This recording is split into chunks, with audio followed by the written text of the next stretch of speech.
青云制作全台湾规模上大的台南南西港价古厝，今家孙7代人有将近200人登来陪望，场面是办甲真盛大。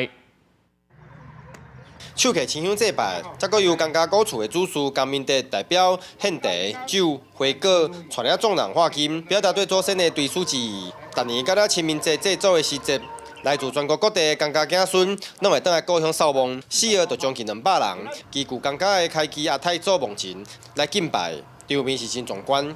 因为每年回来这边其实人都蛮多的，那也很高兴说江家有维持这个传统，就是每个清明啊，或者说过年过节的时候，大家都会回来祭祖，还有这种慎终追远的观念，我觉得很重要。因为像我在花莲那边读书，然后就有看到很多个部落的文化是断掉的，然后我很高兴，就是我们江家这边有把这个文化留住。 位伫大山线边仔的南西甘家古厝，具有市定历史建筑、甲传统古老顶相撞的民族身份，是地方重要的文化资产。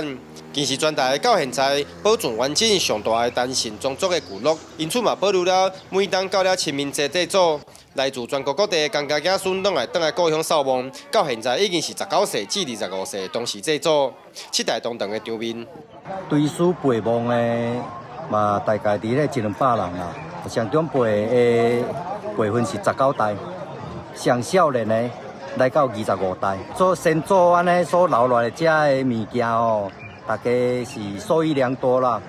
啊，当然陪墓嘛是一个追思啦。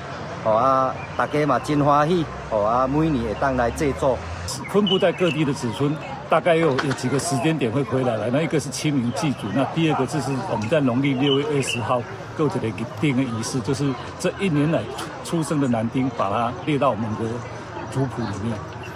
那这江家的祖孙对这个祖先的祭拜跟神明的祭拜，都是一直以来非常虔诚，所以这个传统其实是一直传承下来的300年。这次制作了后，江家嘛鼓励后代子孙未来踊跃参加，希望将孝道永续传承到后代子孙。记者王正云台报道。